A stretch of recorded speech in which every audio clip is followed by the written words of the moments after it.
अस्सलाम वालेकुम, आदाब। आप देख रहे हैं स्टेट से, मैं हूँ आशिया खान। आज हमारे साथ मौजूद हैं मेरे इस तरफ है मौलाना बशारत हुसैन सकाफ़ी, जनरल सेक्रेटरी जमात ए अहले सुन्नत JNK, और मेरे इस तरफ मौजूद हैं मौलाना मुफ्ती असलम रज़ा मिसबही, ग्रैंड मुफ्ती ऑफ JNK। आज हम इनसे बातचीत करेंगे। आखिर जम्मू कश्मीर पहले स्टेट थी, अब UT बन चुकी है, उसको UT बने हुए 1 साल से ऊपर हो चुका है। इनकी डिमांड है मदरसा बोर्ड की, तो हम इन्हीं से जानते हैं कि क्या कुछ इनकी डिमांड्स हैं। जी, सबसे पहले तो आपका खैर मकदम है। शुक्रिया। आपने कुछ दिन पहले एक प्रेस कॉन्फ्रेंस दी थी जिसमें आपने मदरसा बोर्ड की मांग की थी। मैं आपसे यही जानना चाहूँगी कि आखिर जो हमारे व्यूअर्स हैं, आप उनको थोड़ा सा ब्रीफ करके बताएं कि आखिर ये मदरसा बोर्ड क्या है और इसकी क्या कुछ मतलब वजूहात रहेंगी लोगों के लिए। और ये जो हमारे स्टूडेंट्स हैं, जबकि ये UT बन चुकी है, इससे पहले स्टेट थी, उसमें भी आपको किस तरह की दिक्कतों का सामना करना पड़ा? बिस्मिल्लाहिर्रहमानिर्रहीम। जम्मू कश्मीर के हर इलाके में मदरसों का एक बहुत बड़ा जाल फैला हुआ है।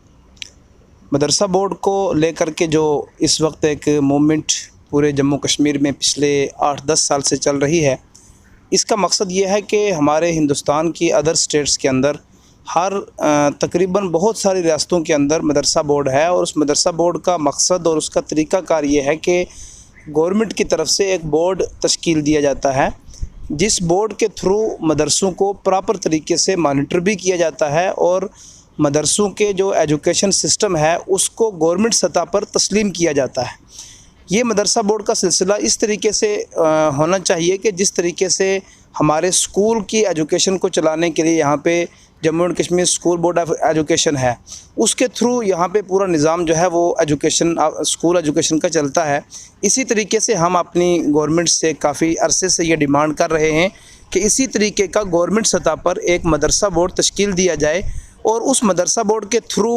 जो सिलेबस है मदरसों का उसको गवर्नमेंट तस्लीम करे, मदरसों की डिग्रियों को गवर्नमेंट सतह पर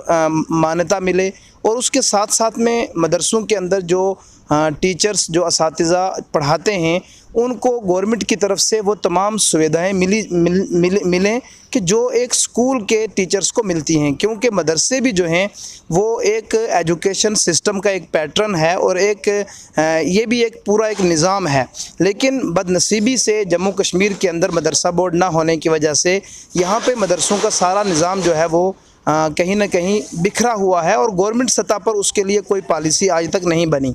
मदरसा बोर्ड की हम डिमांड इसीलिए कर रहे हैं कि जम्मू कश्मीर में भी एक मदरसा बोर्ड तश्कील हो जाए, और उस मदरसा बोर्ड के थ्रू मदरसों की एफिलिएशन मदरसा बोर्ड के साथ हो, और मदरसा बोर्ड के द्वारा हमारे मदरसों की जो सनदें हैं, जो डिग्रीज़ हैं, वो गवर्नमेंट लेवल पर जो है उनको मान्यता मिले, ताकि हमारे बच्चे जो मदरसों से फ़ारिग होते हैं वो भी आगे चल कर के गवर्नमेंट जॉब हासिल कर सकें, गवर्नमेंट के डिफरेंट डिपार्टमेंट्स के अंदर वो भी सर्विस कर सकें। और उसके साथ साथ में आज जो दौर है वो टेक्नोलॉजी का दौर है। मदरसों के पास इतनी फंडिंग नहीं, मदरसों के पास इतने ज़राए नहीं, और मदरसों के पास इतना बड़ा इंफ्रास्ट्रक्चर नहीं कि मदरसों के अंदर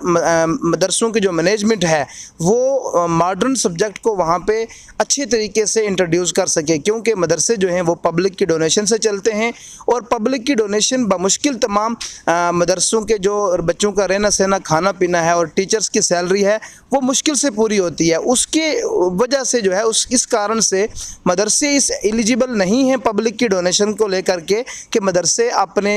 सिलेबस के अंदर हिंदी इंग्लिश साइंस को उस तरीके से पढ़ा सकें जिस तरीके से पढ़ाना चाहिए। तो मदरसा बोर्ड की डिमांड हम इसीलिए कर रहे हैं कि गवर्नमेंट के थ्रू जब मदरसा बोर्ड होगा उसके साथ जो मदरसा एफिलिएट होगा उसमें जो मॉडर्न सब्जेक्ट हैं, जो लैंग्वेजेस हैं, इंग्लिश है, हिंदी है, साइंस है, मैथ है, कंप्यूटर है, वो तालीम भी जो है वो उसके अंदर अच्छे तरीके से दी जाएगी। जी मौलाना जी, मैं आपसे यही जानना चाहूँगी कि ये जो हमारे जम्मू कश्मीर के स्टूडेंट हैं, अगर मदरसा बोर्ड बन जाता है उनको किस तरह के फ़ायदे होंगे, और इनका सिलेबस क्या रहेगा, कितनी इनको सब्जेक्टिव नॉलेज दी जाएगी, और अगर अभी तक मदरसा बोर्ड यहाँ पे जम्मू कश्मीर में इस्टेब्लिश नहीं है तो बच्चों को किस तरह की परेशानियाँ होती हैं? बिस्मिल्लाहिर्रहमानिर्रहीम। पहले बुनियादी तौर पे तो मैं ये बताना चाहता हूँ, खा वो स्टेट गवर्नमेंट हो या अपने यूनियन गवर्नमेंट हो, किसी भी मुल्क की जो गवर्नमेंट है उसका बुनियादी फ़र्ज़ जो है ये होता है कि वो एजुकेशन को आम करे। अब एजुकेशन को आम करने के लिए मुख्तलिफ़ ज़राए इस्तेमाल किए जाते हैं। इसी तरह से हमारे मुल्क के अंदर मदरसों का भी एक बड़ा लंबा सिलसिला है। अब हम मदरसों के अंदर वो बच्चे आते हैं बुनियादी तौर पे जो नादार होते हैं, जो गरीब होते हैं। ऐसे बच्चे कि जो गरीब तो हैं लेकिन आला तालीम के लिए वो सोच रखते हैं, फ़िक्र रखते हैं कि हम अच्छी तालीम हासिल करें और अच्छी तालीम हासिल करके जहाँ अपने मुआशरे को हम तरक्की दे सकते हैं, वहीं अपने मुल्क की तरक्की में भी अपना किरदार अदा कर सकते हैं। ऐसे बच्चे अगरचे बुनियादी तौर पे ज़हीन तो होते हैं लेकिन गरीब होने की वजह से वो अकेडमियों में या प्राइवेट स्कूल जो हैं उनमें नहीं जा सकते हैं। और हमारे जो सरकारी स्कूल हैं उनकी तालीमी खस्ता हाली को तकरीबन सभी लोग जानते हैं। अब ले दे के वो मदारिस इस्लामिया का रुख करते हैं। अब जब मदारिस की तरफ वो आते हैं, मदारिस में एक ये कि उनको तालीम बहुत अच्छे ढंग से दी जाती है, दूसरी तरबियत का भी इंतज़ाम किया जाता है और तीसरी बात यह है कि वहाँ उनके खाने पीने रहने सहने के भी इंतज़ाम किए जाते हैं, जहाँ उनकी गुर्बत जो है तालीम के लिए आड़े नहीं आती है। अब हम चाहते हैं कि जिस तरह से मुल्क की तरक्की के लिए, माशरे की तरक्की के लिए तालीम एक बुनियादी चीज़ है, तो उसमें जो गरीब तबका पिछड़ा हुआ है, इस गरीब तबके के लिए मदारिस के ज़िम्मेदारान ने सोचा हम बिल्कुल उनको मदरसों में लाने के लिए पूरी फैसिलिटीज़ प्रोवाइड करते हैं। लेकिन अब हम चाहते हैं कि खाली हम मदरसों में तालीम दें, लेकिन उस तालीम की गवर्नमेंट सतह पे मानता नहीं हो पा रही, जिसकी वजह से वो गरीब तबका जो मदारिस का रुख करता है वो आगे बढ़ने से कासिर है। हम तकरीबन 10 सालों से ये मुहिम चला रहे हैं कि मदरसा बोर्ड बने और हम इस बात को भी वाज़े कर देना चाहते हैं, ना हमें सैलरियों की ज़रूरत है, ना हमें अपनी ज़ाती मुलाजमतों की ज़रूरत है। हम सिर्फ मुल्क की तरक्की चाहते हैं और मदारिस में वो गरीब तलबा जो पढ़ने आते हैं उनका हम फ्यूचर देखना चाहते हैं, अच्छे ढंग से अच्छी जगहों पे वो जा सकें। अब उसका तरीक़ेकार ये होगा कि हमें अगर मदरसा बोर्ड दिया जाता है, जैसे मदरसा बोर्ड हम कोई अनलीगल डिमांड नहीं कर रहे, ये लीगल डिमांड है। अफसोस ये होता है 10 साल से मीडिया के माध्यम से या और दीगर ज़राए अबलाग से जो हम बात उठा रहे हैं, हुकाम बाला तक मिलने जा रहे हैं, खा वो CM हों पिछली सरकारों के या हमारे ऑनरेबल गवर्नर जो ये अभी LG साहब हैं या इनसे पहले जो गवर्नर गुजरे, सब के पास हम मिले हैं, सब के पास हमने डिमांड रखी, सब हमें ये आश्वासन दिलाते हैं कि हम ऐसा करेंगे, यकीन दिलाते हैं। जब दफ़ा 370 था, हमें ये कहा जाता था मदरसा बोर्ड बनाने में 370 और 35A ये एक बड़ी रुकावट है। आज तो वो बात भी ख़त्म हो चुकी है। जी, मैं आपसे यही कहना चाहूँगी, अगर हम बाकी यूटीज़ और स्टेट्स की बात करें, वहाँ पे मदरसा बोर्ड है और आपने कहा कि 10 साल की से आपकी ये डिमांड चल रही है मदरसा बोर्ड की, तो अभी तक क्या कुछ है जो सरकार ने क्यों नहीं सुनी, क्यों पूरी नहीं हो पाई है? अब मैं समझता हूँ इतने बड़े एजुकेटेड लोग बड़े बड़े ओहदों पे बैठे हुए हैं, LG साहब हों या CM वगैरह जो इससे पहले गुजरे हैं या कमिश्नर सेक्रेटरी हों, जितने मुताल्लिका लोग हैं उन तक हमने बात पहुँचाई और या जानबूझ के वो इसको इग्नोर कर रहे हैं। हालाँकि हम कोई ऐसी डिमांड नहीं कर रहे हैं जो मुल्क के ख़िलाफ़ हो, हमारे इस यूटी के ख़िलाफ़ हो या इस मुआशरे के ख़िलाफ़ हो। हम चाहते हैं ये सब तरक्की करें, ये उनको वाकई बात समझनी चाहिए। और देखिए मदरसा बोर्ड जो है ये जिस तरह से दीगर एजुकेशन बोर्ड है, इसी तरह से मदरसा बोर्ड भी उसी के एक विंग है। अब मदरसा बोर्ड में भी मुख्तलिफ़ किस्म के कोर्सेज़ होते हैं, जैसे बुनियादी तौर पर यूपी पूरे मुल्क का सबसे बड़ा मदरसा बोर्ड उत्तर प्रदेश में है। वहाँ पर इसके 5 कोर्स होते हैं, जैसे मौलवी है, मुंशी है, कामिल है, आलिम है और फाजिल है। तो जिस तरह मौलवी की डिग्री 10th के बराबर मानी जाती है, आलिम की 10+2 के बराबर मानी जाती है, कामिल हो कामिल की ग्रेजुएशन के बराबर मानी जाती है और इसी तरह से फाजिल जो है ये पोस्ट ग्रेजुएट के बराबर मानी जाती है। हम ये चाहते हैं हमें गवर्नमेंट से सैलरी भी नहीं चाहिए, कुछ नहीं चाहिए, कम से कम मदरसा बोर्ड ये यहाँ तश्कील दिया जाए। मदरसा बोर्ड के ज़रिए से मौलवी, आलिम, फाजिल या मुंशी जिस तरह से दीगर रियासतों में ये कोर्सेज़ दिए गए हैं, कोर्सेज़ या उनका निसाब तालीम तरतीब दिया गया, उस तरह से यहाँ मदरसा बोर्ड बने, एक अच्छे ढंग से आगे चले। एक बात मैं आपको ये बताना चाहता हूँ, सेंटर में ये माइनॉरिटी की बहुत सारी स्कीम हैं जिसके तहत वो माइनॉरिटी को एक अच्छी एजुकेशन प्रोवाइड करना चाहती है गवर्नमेंट, जैसे SPQEM है या इस तरह से और ये बहुत सारी स्कीमें हैं जिसके ज़रिए से मदरसा क्वालिटी एजुकेशन के लिए सेंट्रल गवर्नमेंट काम कर रही है। लेकिन हमारी इस यूटी में JNK में वो स्कीमें नहीं सही तरह से वो लागू नहीं हो पा रही हैं। उसकी वजह यह है कि यहाँ मदरसा बोर्ड ऐसा कोई सिस्टम नहीं है जिसकी वजह से माइनॉरिटी जितनी भी स्कीमें हैं सेंटर की वो यहाँ लागू नहीं हो पा रही हैं। इसलिए हम ऑनरेबल LG साहब से या दीगर मुताल्लिका हुकाम से ये डिमांड करते हैं कि वो मदरसा बोर्ड तश्कील दें उसके ज़रिए से, ताकि सेंटर की स्कीमें उन गरीब बच्चों तक, उन माइनॉरिटी स्कीमें जितनी हैं उन मुस्तहिकीन तक उनका सिलसिला पहुंच सके और वो यहाँ लागू हो सकें। अगर ये यूटी में भी नहीं हो पाया, अब समझिए सबसे पहले जम्मू कश्मीर मुल्क था, मुल्क से रियासत बना और रियासत से यूटी यानी निचले दर्जे। लेकिन अभी भी हमें उम्मीद है कि अगर मुल्क में जब मुल्क था तो काम नहीं बन सका, रियासत थी तो बहुत सारी रुकावटें थी, अब ये यूटी बन चुका है, इससे नीचे अब कोई दर्जा नहीं रहा है। अब भी अगर हमारी डिमांड पूरी नहीं, इसका मतलब यह है कि हमारे हुकाम वाला खाली कुर्सियों में बैठते हैं लेकिन बात समझना नहीं चाहते हैं और वो हमारे मुतालबात जो जायज़ हैं उनको पूरा करना नहीं चाहते, उनकी नीयतों में खोट है। जी मौलाना साहब, मैं आपसे ये जानना चाहूँगी, अगर हम मदरसा बोर्ड की बात करें, हमारे जम्मू कश्मीर में मदरसे तो हैं पर उनकी क्वालिटी और क्वांटिटी उतनी बेहतर नहीं है जितनी अगर हम बाहर की स्टेट्स और यूटी की देखें। ऐसा क्या है कि वहाँ से इतना डिफरेंस है, वहाँ पे उनकी क्वालिटी और क्वांटिटी बेहतर है और यहाँ पर नहीं? देखिए, जैसा कि हमारे ग्रैंड मुफ्ती जम्मू कश्मीर मुफ्ती मोहम्मद असलम रज़ा मिसबाही साहब ने आपके सामने इस बात को बड़े अच्छे अंदाज़ में एक्सप्लेन किया कि मदरसों के अंदर पढ़ने वाले बच्चे हों या मदरसों के अंदर पढ़ाने वाले उलमा हों, ये कोई किसी अलग देश के नागरिक नहीं या ये इस हिंदुस्तान की डेमोक्रेसी से अलग लोग नहीं, ये लोग भी यहाँ की डेमोक्रेसी में अपना हिस्सा डालते हैं। जब वोटिंग की बात आती है तो कहीं ना कहीं चाहे वो नेशनल सतह की वोटिंग हो या स्टेट सतह की वोटिंग हो, डेमोक्रेसी में जो अपना हिस्सा है वो ये लोग भी डालते हैं। ये बच्चे जो मदरसों के अंदर पढ़ते हैं ये भी कोई और मखलूक नहीं है, कोई और जो है वो लोग नहीं हैं, बल्कि ये भी इसी देश का हिस्सा हैं और इसी जम्मू कश्मीर के बाशिंदे हैं। लेकिन बड़े अफसोस से कहना पड़ता है कि जब यूपी में, बिहार में, बंगाल में और दीगर स्टेट्स के अंदर मदरसा बोर्ड है तो आज क्या वजह है कि पिछले 10 साल से यहाँ पर बड़े ज़ोरदार तरीके से और हर प्लेटफार्म पर हम अपनी यूनियन गवर्नमेंट को भी और जम्मू एंड कश्मीर गवर्नमेंट को भी ये डिमांड पेश कर रहे हैं कि आप जम्मू कश्मीर के अंदर मदरसा बोर्ड बनाइए। और आज जबकि यहाँ इसको यूटी का दर्जा दे दिया गया है तो इस वक्त कोई भी ऐसी चीज़ मदरसा बोर्ड इस्टेब्लिश करने में रुकावट नहीं है। जहाँ तक मदरसों की क्वांटिटी का सवाल है तो मैं अपनी गवर्नमेंट से, मीडिया की विसादत से ये बात पहुँचाना चाहूँगा कि आप एक सर्वे कीजिए। जम्मू कश्मीर के हर हिस्से के अंदर जो है वो मदरसों का एक बहुत बड़ा जाल बिछा हुआ है, लेकिन मदरसा बोर्ड ना होने की वजह से गवर्नमेंट की नज़रों में मदरसों की ना तालीम है, ना मदरसों का इंफ्रास्ट्रक्चर है, ना मदरसों के अंदर पढ़ने वाले स्टूडेंट्स की क्वांटिटी है। क्या गवर्नमेंट अगर ये हुकूमत के ये दावे और ये नारे कि हम एजुकेशन को जो है हिंदुस्तान को एक एजुकेटेड मुल्क बनाना चाहते हैं, यहाँ का जो रेट ऑफ लिटरेसी है उसको बढ़ाना चाहते हैं, तो मैं ये कहना चाहूँगा कि इस रेट ऑफ लिटरेसी को बढ़ाने में ये मदरसों के लोगों का भी कहीं ना कहीं बहुत बड़ा रोल आप ले सकते हैं। लेकिन बदनसीबी है कि आज तक मदरसों की तरफ हुकूमत ने कोई नज़र नहीं की और मदरसों के अंदर पढ़ने वाले स्टूडेंट्स हों या मदरसे के अंदर पढ़ाने वाले उलमा हों, उनको गवर्नमेंट किसी खाते में समझती ही नहीं है, जिसकी वजह से आज तक यहाँ पर मदरसा बोर्ड नहीं बन पाया है। हम मीडिया की विसादत से एक बार फिर ये कहना चाहेंगे और इसके साथ साथ में मैं अपने समाज के जो उलमा से हट के तबका है, हमारे इंटेलेक्चुअल हैं, प्रोफेसर लोग हैं, एजुकेशन डिपार्टमेंट के हमारे लोग हैं, मैं उनको भी कहना चाहूँगा कि वो इस काज के अंदर आएँ, इस मूवमेंट को आगे बढ़ाएं और मदरसों के अंदर इस वक्त जो हमारी सेंट्रल गवर्नमेंट की तरफ से एक बहुत बड़ा फ़ंड इसके लिए मुख्तस है। SPQEM की बात मुफ्ती साहब ने की, ये सेंट्रल स्पॉन्सर स्कीम है, scheme for providing of quality education in madrasas. ये बजट बाकायदा हमारे मुल्क का जो बजट है उसके अंदर ये पैसा मुख्तस होता है।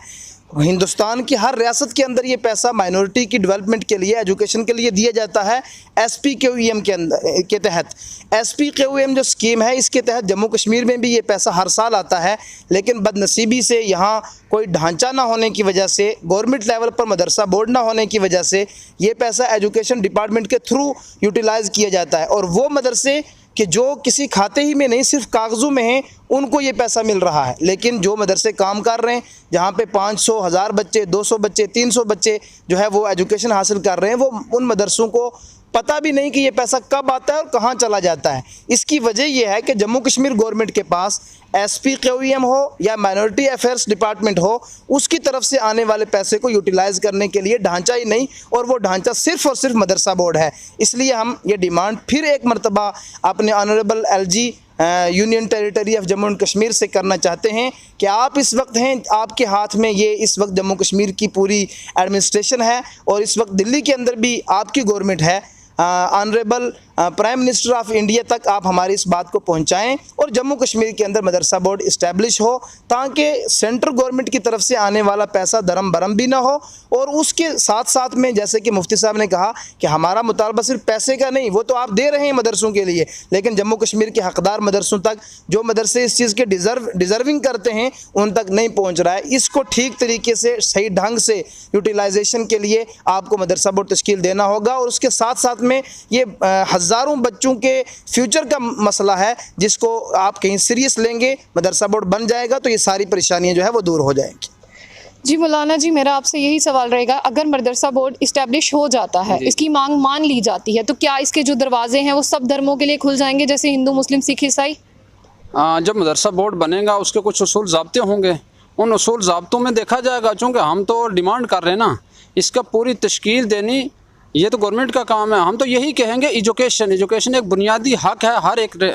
एक बंदे का हक़ है, इसलिए हर एक को उसमें मौका दिया जाए ताकि सभी लोग जाके तालीम हासिल कर सकें, सभी तालीम हासिल करके मुल्क की तरक्की में अपना किरदार निभा सकें। बिल्कुल, हम तो समझते हैं मदरसों के दरवाज़े खुले रहने चाहिए, जो दस्तूर बनाए गवर्नमेंट उसमें इस तरह के बनने चाहिए दस्तूर। जी, मैं आपसे यही, मेरा सवाल एक और आपसे यही रहेगा कि जिस तरह से अगर गवर्नमेंट आपको इजाज़त दे देती है कि मतलब वो हर धर्म के लिए दरवाजे खोल दिए जाएं, कि वो कोई भी धर्म हो, तो उसके अंदर जो सब्जेक्टिव नॉलेज होगी, जैसे हो गया इंग्लिश, मैथ, साइंस, हिंदी, तो इसके लिए मतलब आप सबको स्टडीज़ के लिए देंगे?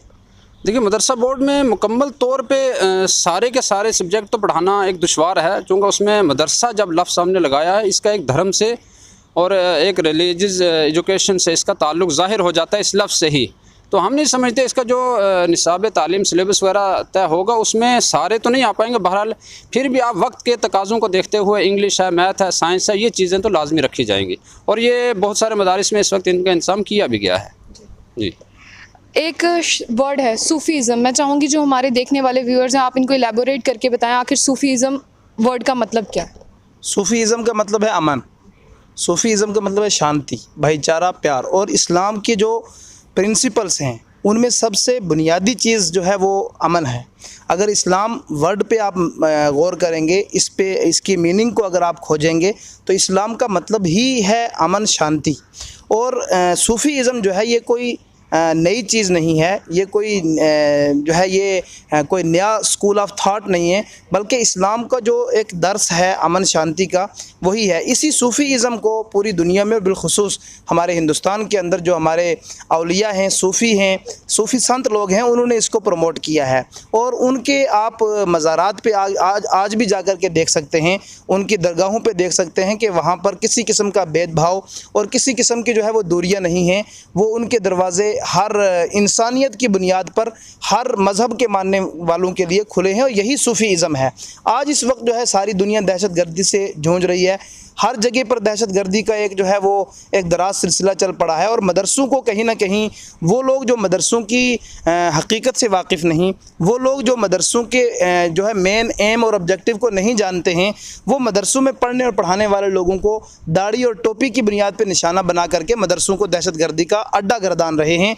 जबकि हकीकत ये है कि हिंदुस्तान की आज़ादी में अगर सबसे बड़ा रोल किसी का है तो वो मदरसों के प्रोडक्ट्स का है, उलमा का है, सूफिया का है। आप उठा करके देखें हिंदुस्तान की आज़ादी की तारीख़ को, अल्लामा फजल खैराबादी रहमतुल्लाह अलैह एक बहुत बड़ा नाम आपको मिलेगा, आला हज़रत इमाम अहमद रज़ा फ़ाज़िल बरेलवी और उनके मानने वाले मुफ्ती आज़म हिंद, सदरुल शरिया, सदरुल अफ़ाज़िल, हाफ़िज़ मिल्लत, ये वो लोग हैं कि जिन्होंने हिंदुस्तान के अंदर बहुत बड़े बड़े मदरसे कायम किए हैं। अल जामिअतुल अशरफिया है, जामिया रज़विया मंज़िल इस्लाम बरेली शरीफ है, जामिअतुर रज़ा है, दारुल उलूम अलीमिया है, दारुल उलूम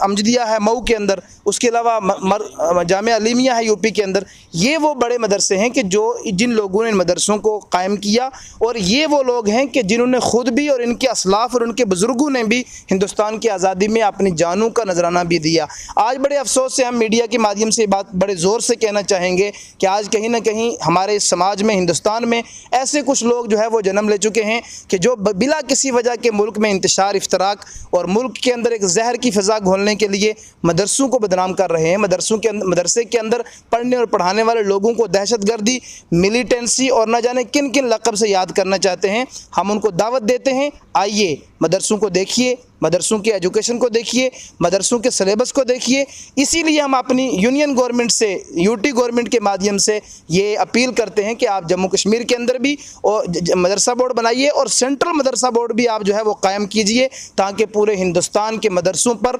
गवर्नमेंट की मुकम्मल नज़र रहे, मदरसों की फंडिंग पे भी रहे, मदरसों के सिलेबस पे भी रहे और मदरसों के अंदर पढ़ने और पढ़ाने वाले लोगों की एक्टिविटीज़ पे भी रहे, ताकि गलत तरीके से मदरसों को बदनाम ना किया जाए, बल्कि मदरसों के अंदर से सूफ़ीज़म की तालीम दी जाती है, अमन की तालीम दी जाती है, भाईचारे और प्यार की तालीम दी जाती है। और इस तालीम को कहीं ना कहीं आज हमें आम करने की ज़रूरत है। ये वो तालीम है जो सब मज़ाहिब की ताज़ीम और सब मज़ाहिब के एहतराम सिखाती है, वही सूफ़ीज़म है और यही सूफ़ीज़म जो है वो हमारे मदरसों के ज़रिए जो है वो प्रमोट की जा रही है। जी, एक आखिर में सवाल रहेगा, आप 10 सालों से आपकी मदरसा बोर्ड की डिमांड है, तो अगर ये आपकी डिमांड पूरी हो जाती है, मदरसा बोर्ड बन जाते हैं, मैं चाहूँगी जो हमारे व्यूअर्स, देखने वाले व्यूअर्स हैं जिनके दिल में उम्मीद जागी, आप उनके लिए कोई मैसेज देंगे? आखिर क्या एजुकेशन में फ़र्क पड़ेगा मदरसा बोर्ड बनने के बाद?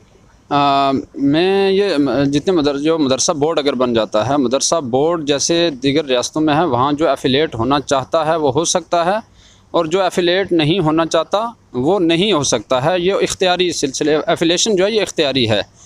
एक बात तो ये है। और जब मदरसा ये इस सिलसिला बन जाएगा मदरसा बोर्ड का, तो मैं समझता हूँ जो दरगाहों पे या दूसरी जगहों पे नफ़रतों को मिटाने की बात होती है, जैसे किसी भी आप दरगाह पे चले जाइए, वहाँ एक ही प्लेट में हिंदू भी खाता है, उसी प्लेट को धुलने के बाद मुसलमान खाता है, हिंदू सिख ईसाई जो भी आता है, वहाँ इसका इम्तियाज़ नहीं किया जाता कि खाने के लिए मुसलमानों की प्लेटें अलग होंगी, गिलास अलग होंगे, हिंदू के लिए अलग होंगे, ऐसा कुछ भी नहीं। और ये एजुकेशन, ये तालीम दी जाती है कहाँ? मदरसों में। ख़ास तौर पर जितने बड़ी खानकाहें, जैसे खिता पीर पंजाल में शादरा शरीफ एक बड़ी दरगाह है, हम चाहते हैं वहाँ भी जामिया सूफिया कायम हो। और ये जो बेसिक आपसी मोहब्बत, मेल मोहब्बत की तालीम दी जाती है, इस तालीम को